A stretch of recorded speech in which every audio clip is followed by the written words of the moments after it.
नमस्ते मित्रों, मैं विशाल आप सभी का स्वागत करता हूं। वीडियो की शुरुआत करते हैं यूपीएससी म्यूजियम के वर्चुअल टूर के माध्यम से। ये वर्चुअल टूर यूपीएससी की वेबसाइट upsc.gov.in से लिया गया है। आप चाहें तो यूपीएससी की वेबसाइट पर जाकर इस वर्चुअल टूर का आनंद ले सकते हैं। शुरुआत करते हैं इस वर्चुअल टूर की।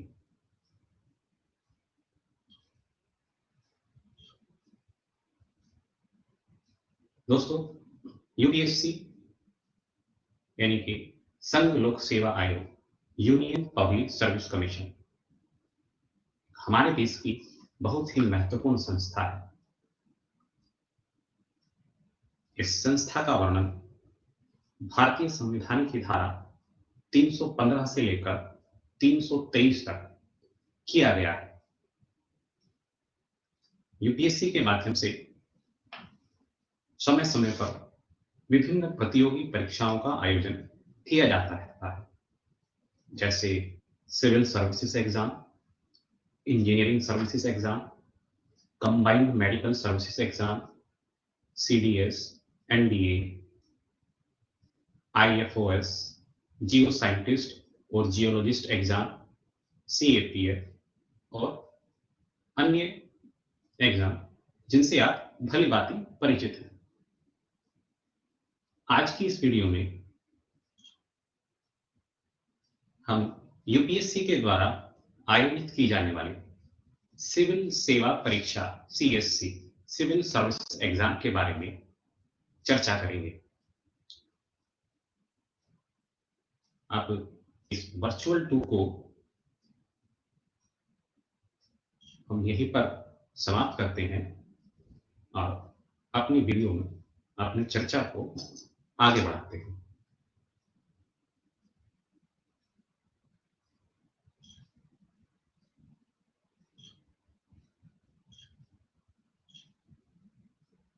आज की हमारी चर्चा का विषय है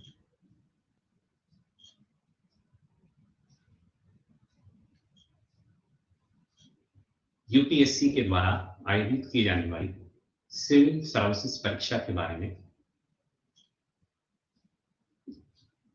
एक ओवरव्यू लेना। तो यूपीएससी के बारे में central recruiting agency India, independent constitutional body directly created by constitution, और आर्टिकल 315 से लेकर 323 तक भारतीय संविधान का जो पार्ट 14 है उसमें इसका वर्णन है। बैकग्राउंड में आप यूपीएससी के कुछ चित्र देख रहे हैं। आप भी यदि कभी इंडिया गेट घूमने जाएं तो इंडिया गेट से शाहजहां रोड की तरफ यूपीएससी भवन है, वहां पर जाकर आप ये फोटो खिंचवा सकते हैं। तो यूपीएससी के द्वारा समय समय पर विभिन्न प्रतियोगी परीक्षाओं का आयोजन किया जाता रहता है। इन सभी के बारे में हम चर्चा कर चुके हैं। UPSC, CSC, ESC, IFOS, IES, CDS, NDA, CAPF प्रतियोगी परीक्षाओं का आयोजन कराती रहती है। अब हमारा फोकस रहेगा आज की वीडियो में सिविल सेवा परीक्षा यानी कि सिविल सर्विसेज एग्जामिनेशन के। सिविल सेवा परीक्षा यूपीएससी के द्वारा आयोजित की जाती है, उसके द्वारा विभिन्न सेवाओं के लिए अभ्यर्थियों का चयन किया जाता है। ये विभिन्न सेवाएं इंडियन एडमिनिस्ट्रेटिव सर्विस यानी कि आईएएस, भारतीय प्रशासनिक सेवा, आईपीएस, इंडियन पुलिस सर्विसेज, भारतीय पुलिस सेवा, आईएफएस, इंडियन फॉरेन सर्विसेज, भारतीय विदेश सेवा। ये 3 प्रमुख सेवाएं हैं जिनका सभी अभ्यर्थियों में बहुत ज्यादा क्रेज रहता है। लेकिन इसके अलावा भी अन्य सेवाएं हैं जिनके लिए ये परीक्षा कंबाइंड रूप से आयोजित की जाती है। उनमें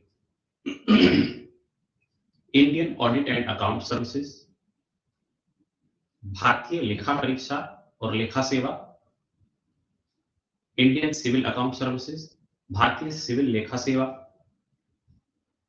इंडियन कॉर्पोरेट लॉ सर्विसेज, भारतीय कॉर्पोरेट विधि सेवा, इंडियन डिफेंस अकाउंट सर्विसेज, भारतीय रक्षा संपदा लेखा सेवा,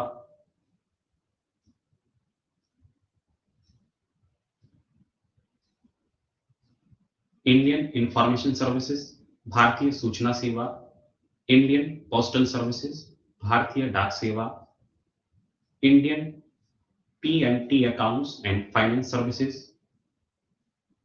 भारतीय डाक तार लेखा और वित्त सेवा, Indian railway protection force services, भारतीय रेलवे सुरक्षा बल सेवा, इंडियन रेवेन्यू सर्विसेज, भारतीय राजस्व सेवा, इंडियन ट्रेड सर्विसेज, भारतीय व्यापार सेवा और अन्य सेवाएं जिनके लिए यूपीएससी के माध्यम से इस परीक्षा का सम्मिलित कंबाइंड रूप से आयोजन किया जाता है। अब चर्चा को आगे बढ़ाते हैं कि सीएससी यानी कि सिविल सर्विसेज एग्जाम्स के लिए जो कैंडिडेट्स हैं उनके लिए क्या एलिजिबिलिटी क्राइटेरिया है, यानी कि पात्रता की शर्तें क्या है। पात्रता शर्तों में 3 बिंदुओं पर हम चर्चा करेंगे: नेशनैलिटी, एज लिमिट और एजुकेशनल क्वालिफिकेशन, यानी कि राष्ट्रीयता, आयु सीमा और शैक्षणिक योग्यता।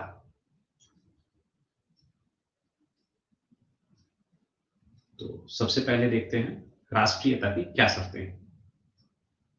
For the Indian administrative service यानी कि भारतीय प्रशासनिक सेवा IAS, the Indian foreign services भारतीय विदेश सेवा IFS and the Indian police services भारतीय पुलिस सेवा आईपीएस, इन तीनों सेवाओं के लिए a candidate must be a citizen of India.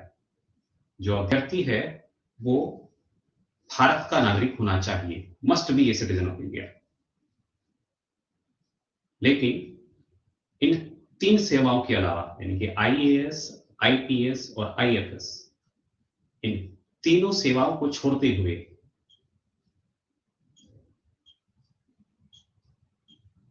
IPS, इन तीनों के अलावा जो अन्य सेवाएं हैं उनके लिए जो नेशनैलिटी की पात्रता शर्तें हैं उनमें कुछ डिफरेंस है। क्या डिफरेंस है देख लेते हैं।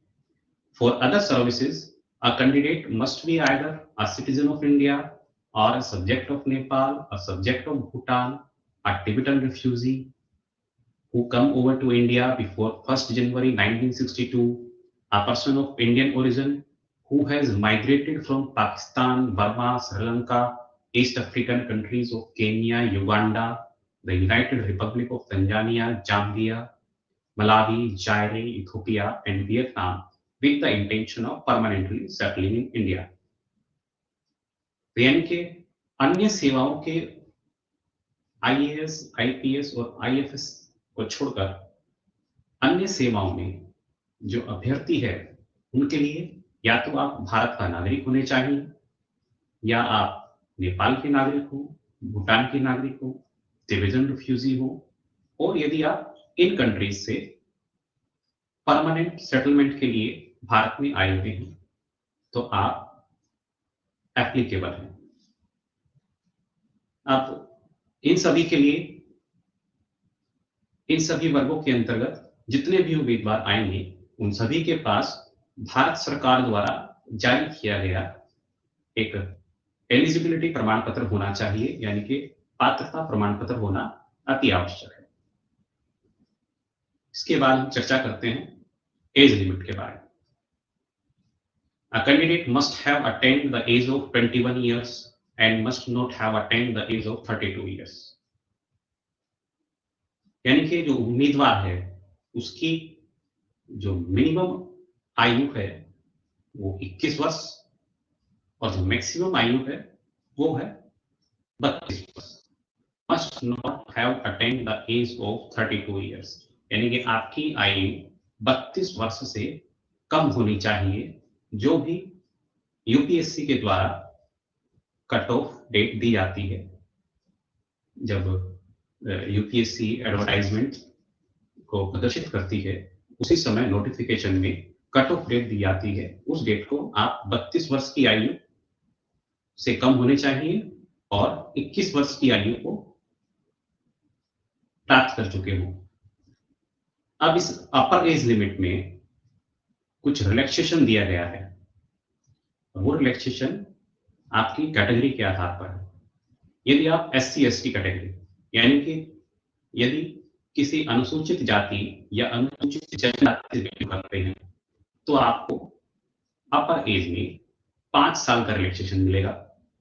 यदि आप एक ओबीसी उम्मीदवार हैं, यानी कि अन्य पिछड़ा वर्ग से संबंधित है, तो आपके लिए ये रिलैक्सेशन रहेगा 3 साल का। डिफेंस सर्विस पर्सनल है, ऐसे डिफेंस सर्विस पर्सनल जो किसी दूसरे देश के साथ संघर्ष में या किसी अशांतिग्रस्त क्षेत्र में फौजी कार्रवाई के दौरान दिव्यांग होने के फलस्वरूप सेवा से निर्मुक्त कर दिए गए हैं, ऐसे रक्षा कर्मियों को 3 साल का रिलैक्सेशन मिलता है।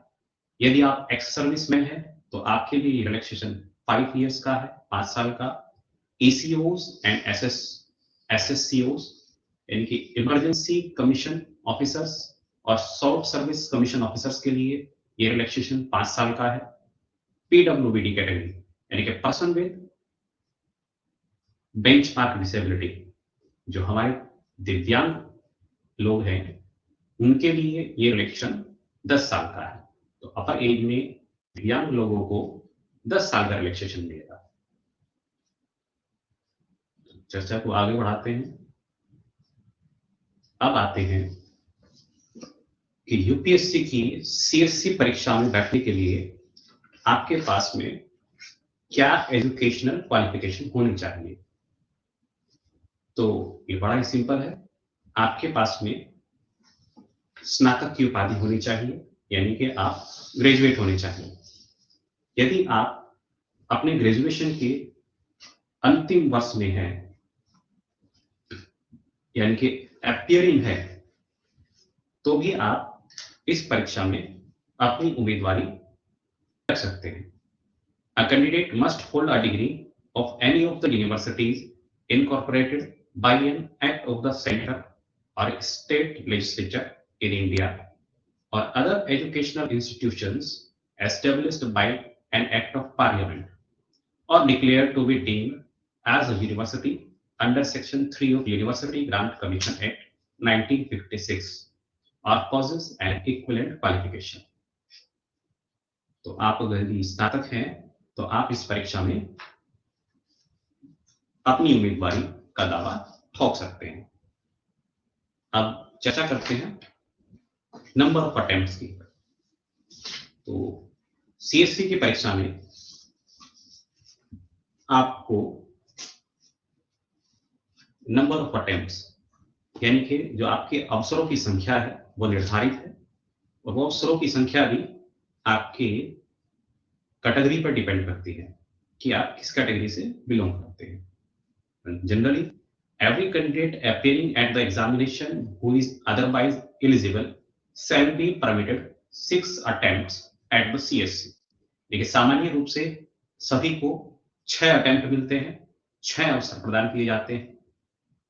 यदि आप ओबीसी यानी कि अन्य पिछड़ा वर्ग से संबंधित है, तो आपको ये अवसर 9 होंगे, 9 अवसर मिलेंगे, 9 अटेम्प्ट मिलेंगे। यदि आप SC ST यानी कि अनुसूचित जाति और जनजाति से बिलोंग करते हैं, तो आपके लिए अवसरों की संख्या अनलिमिटेड है। और यदि PWBD कैटेगरी यानी कि पर्सन विद बेंचमार्क डिसेबिलिटी, तो उसमें 9 अटेम्प्ट हैं जनरल, EWS और ओबीसी कैंडिडेट के लिए, और अनलिमिटेड अटेम्प्ट है SC ST कैटेगरी के अभ्यर्थी के लिए। अब चर्चा करते हैं कि इस परीक्षा का जो प्रारूप है, जो इस परीक्षा की रूपरेखा है, वो क्या है। परीक्षा में प्री और मेंस क्या होता है, CSET क्या होता है, मीडियम ऑफ एग्जामिनेशन क्या है, कितने नंबर ऑफ पेपर्स हैं, टोटल नंबर ऑफ मार्क्स कितने हैं, तो प्रीलिम्स। तो यूपीएससी सीएससी की परीक्षा के 2 चरण होते हैं, प्री एग्जाम और मेंस एग्जाम, यानी कि प्रारंभिक परीक्षा और मुख्य परीक्षा। और मुख्य परीक्षा आप ये भी कह सकते हैं कि ये परीक्षा 3 चरणों में पूरी होती है, प्रारंभिक परीक्षा, मुख्य परीक्षा और उसके बाद साक्षात्कार, पर्सनल इंटरव्यू। तो अभी चर्चा करते हैं प्रिलिमिनरी एग्जाम यानी कि प्रारंभिक परीक्षा के बारे में। अब प्रारंभिक परीक्षा में हमारे 2 प्रश्न पत्र होते हैं, जनरल स्टडीज और सीसेट। तो प्रारंभिक परीक्षा में जो प्रथम प्रश्न पत्र होता है यानी कि पेपर फर्स्ट, वो जनरल स्टडीज का होता है। उसमें जो नंबर ऑफ क्वेश्चंस होते हैं वो होते हैं 100, 200 नंबर, 200 मार्क्स के, यानी कि कुल जो टोटल जो अंक होते हैं प्रश्न पत्र के वो 200 होते हैं। और जो दूसरा पेपर होता है सीसेट यानी कि civil services aptitude test. Civil services aptitude test में जो प्रश्नों की संख्या निर्धारित होती है वो होती है 80, यानी कि 80 क्वेश्चंस, और वो सभी क्वेश्चंस भी 200 अंकों के होते हैं। दोनों ही प्रश्न पत्र बहुविकल्पीय होते हैं यानी कि वस्तुनिष्ठ प्रश्न होते हैं। दोनों ही प्रश्न पत्रों में आपको 2-2 घंटे का टाइम दिया जाता है। अब बात कर लेते हैं कि जो पेपर फर्स्ट होता है जनरल स्टडीज का, उसमें किस किस टॉपिक से रिलेटेड सवाल आपसे पूछे जाते हैं। तो सबसे पहले करंट इवेंट्स, नेशनल और इंटरनेशनल करंट इवेंट्स यानी कि राष्ट्रीय और अंतर्राष्ट्रीय महत्व की सामूहिक घटनाएं, हिस्ट्री ऑफ इंडिया, भारत का इतिहास, और इसमें भारतीय राष्ट्रीय आंदोलन से संबंधित भी सवाल आपसे पूछे जाएंगे। Indian and world geography, Bharat एवं विश्व भूगोल, इंडियन पॉलिटी एंड गवर्नेंस, भारतीय राजतंत्र और शासन, इकोनॉमिक एंड सोशल डेवलपमेंट, आर्थिक और सामाजिक विकास, जनरल साइंस सामान्य विज्ञान, general issues on environment and ecology यानी कि जैव विविधता और मौसम परिवर्तन संबंधित, general issues on environmental ecology, biodiversity and climate change यानी कि पर्यावरणीय, पारिस्थितिक, जैव विविधता और मौसम परिवर्तन संबंधी सामान्य सवाल आपसे इसमें पूछे जाएंगे। पेपर 2 सीसेट यानी कि सिविल सर्विसेज एप्टीट्यूड टेस्ट, इसमें आपसे कॉम्प्रिहेंशन यानी कि बोधगम्यता, logical reasoning and analytical ability, तार्किक कौशल एवं विश्लेषणात्मक क्षमता, decision making and problem solving यानी कि निर्णय लेना और समस्या समाधान की आपकी गुणवत्ता को परखा जाएगा। जनरल मेंटल एबिलिटी, सामान्य मानसिक योग्यता, और बेसिक न्यूमरेसी यानी कि संख्याएं और उनसे संबंधित विस्तार क्रम आदि से संबंधित प्रश्न यहां पर आपसे पूछे जाते हैं। अब जो ये पेपर 2 सीसेट का जो पेपर 2 है ये क्वालिफाइंग इन नेचर होता है। इस पेपर को आप केवल क्वालिफाई करना होता है 33% अंकों के साथ में, यानी कि अगर आप 33% अंकों के साथ में इस पेपर को क्वालिफाई कर लेते हैं तो आपका काम बन जाता है। अब जो प्रारंभिक परीक्षा है, इस प्रारंभिक परीक्षा में जो जनरल स्टडीज का जो पेपर फर्स्ट है, इसके आधार पर, यानी कि इसमें जो भी आपके प्राप्तांक होंगे उनके आधार पर एक वरीयता सूची तैयार की जाएगी, मेरिट लिस्ट तैयार की जाएगी, और यदि आप उस मेरिट लिस्ट में आते हैं तो आप इस परीक्षा के अगले चरण की तरफ बढ़ जाएंगे, यानी कि आप दूसरे पड़ाव की तरफ, मेंस एग्जाम की तरफ आप चले जाएंगे। तो चर्चा करते हैं दूसरे एग्जाम के बारे में, यूपीएससी का मेंस एग्जाम। अब मेंस एग्जाम मुख्य परीक्षा, मुख्य परीक्षा में 7 प्रश्न पत्र होते हैं plus 2 paper qualifying in nature होते हैं, तो टोटल आपका 9 पेपर्स होते हैं। पेपर को देखते हैं इनको। तो पहला आपका होता है पेपर ए, अब कंपल्सरी इंडियन लैंग्वेज का पेपर। अब भारतीय संविधान की जो 8वीं अनुसूची है, यानी कि जो 8th शेड्यूल है, उसमें 22 भाषाओं को स्थान दिया गया है, और उन 22 भाषाओं से कोई भी उम्मीदवार एक भारतीय भाषा का चयन करता है और उसे उस भारतीय भाषा का पेपर, कंपल्सरी पेपर देना होता है। ये पेपर क्वालिफाइंग इन नेचर होता है। अब 22 भारतीय भाषाओं में कश्मीर से लेकर कन्याकुमारी और आपका इधर गुजरात से लेकर बंगाल तक सभी भारतीय भाषाओं को स्थान दिया गया है। इसमें हिंदी हो, संस्कृत हो, गुजराती हो, तमिल हो, तेलुगु हो, मणिपुरी हो, या फिर आपकी मैथिली हो, बोडो हो, तो इन सभी, मराठी हो, इन सभी भारतीय भाषाओं को उसमें सम्मिलित किया गया है। पेपर 2 आपका इंग्लिश का होता है, इंग्लिश लैंग्वेज का। ये 300 मार्क्स का पेपर होता है, 300 अंकों का पेपर होता है आपका। ये भी क्वालिफाइंग इन नेचर होता है। तो इन दोनों पेपर्स आपके क्वालिफाइंग इन नेचर होते हैं, और इन दोनों पेपरों में आपको 25% अंक, दोनों में अलग अलग 25% अंक मिनिमम प्राप्त करने होते हैं। इसके बाद आपका पेपर होता है एसए का, निबंध लेखन का। इस निबंध लेखन के प्रश्न पत्र में आपसे 2 निबंध लिखवाए जाते हैं, 2 एसए 125 मार्क्स के। इसके बाद आपका paper second general studies first, यानी कि सामान्य अध्ययन का प्रथम प्रश्न पत्र। तो इसमें सामान्य अध्ययन के, मुख्य परीक्षा में सामान्य अध्ययन के 4 प्रश्न पत्र होते हैं। General studies paper first, general studies paper 2, general studies paper 3 और जनरल स्टडीज पेपर 4। तो जनरल स्टडीज पेपर फर्स्ट, सामान्य अध्ययन फर्स्ट पेपर। तो इस प्रश्न पत्र में जो आपसे प्रश्न पूछे जाते हैं वो Indian heritage and culture, history and geography of the world and society, यानी कि भारतीय विरासत और संस्कृति, विश्व का इतिहास एवं भूगोल और समाज, इससे रिलेटेड प्रश्न होते हैं, और सब्जेक्टिव नेचर के प्रश्न होते हैं, लिखित परीक्षा होती है।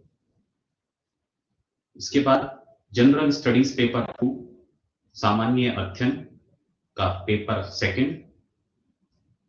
इस प्रश्न पत्र में आपसे governance, constitution, polity, social justice और इंटरनेशनल रिलेशन से संबंधित सवाल पूछे जाएंगे, यानी कि शासन व्यवस्था, संविधान, शासन प्रणाली, सामाजिक न्याय और अंतर्राष्ट्रीय संबंध। इसके बाद आता है आपका जनरल स्टडीज पेपर 3, सामान्य अध्ययन पेपर 3। इसमें technology, economic development, biodiversity, environment, security and disaster management, यानी कि प्रौद्योगिकी, आर्थिक विकास, जैव विविधता, पर्यावरण सुरक्षा तथा आपदा प्रबंधन से संबंधित प्रश्न आपसे पूछे जाएंगे। इसके बाद general studies paper 4, ethics, integrity और एप्टीट्यूड, यानी कि नीति शास्त्र, सत्यनिष्ठा और अभिरुचि से संबंधित होता है। अब इसके बाद 2 पेपर आपके ऑप्शनल पेपर के होते हैं, यानी कि आपको एक ऑप्शनल सब्जेक्ट का चयन करना होता है अपनी रुचि के आधार पर। उस चयनित सब्जेक्ट के 250 अंकों के 2 प्रश्न पत्र होंगे जो आपको देने होंगे। और ये ऑप्शनल सब्जेक्ट कौन कौन से ले सकते हैं आप? ये ऑप्शनल सब्जेक्ट हैं agriculture, animal husbandry and veterinary science, anthropology, botany, chemistry, civil engineering, commerce and accountancy, economics, electrical engineering, geography, geology, history, law, management, mathematics, mechanical engineering, medical science, philosophy, physics, political science and international relations, psychology, public administration, sociology, statics, geology और literature of any of the following language, यानी कि आसामी, बंगाली, बोडो, डोगरी, गुजराती, हिंदी, कन्नड़, कश्मीरी, कोंक, मैथिली, मलयालम, मणिपुरी, मराठी, इन सभी, Tamil, Telugu, Urdu, English, इन सभी भाषाओं में से किसी भी एक भाषा को आप ले सकते हैं और उसकी लिटरेचर का पेपर होगा वो भी आप चयन कर सकते हैं। तो ये 250 अंकों का आपका ऑप्शनल पेपर, यानी कि टोटल 500 अंकों का ये आपका पेपर होता है। इसके बाद 275 अंकों का आपका पर्सनल इंटरव्यू, यानी कि आपको व्यक्तिगत रूप से यूपीएससी पैनल के सामने उपस्थित होना होता है और वहां पर आपका साक्षात्कार लिया जाता है। ये 275 नंबरों का होता है इंटरव्यू। और इस सभी पड़ावों को सक्सेसफुली पार करने के बाद यदि आपका स्थान मेरिट लिस्ट में आता है तो कुछ इस तरह से आप भी बैठे हुए मिल सकते हैं। तो इसी के साथ, इन्हीं सुंदर चित्रों के साथ में आज की वीडियो को हम यहीं पर समाप्त करते हैं।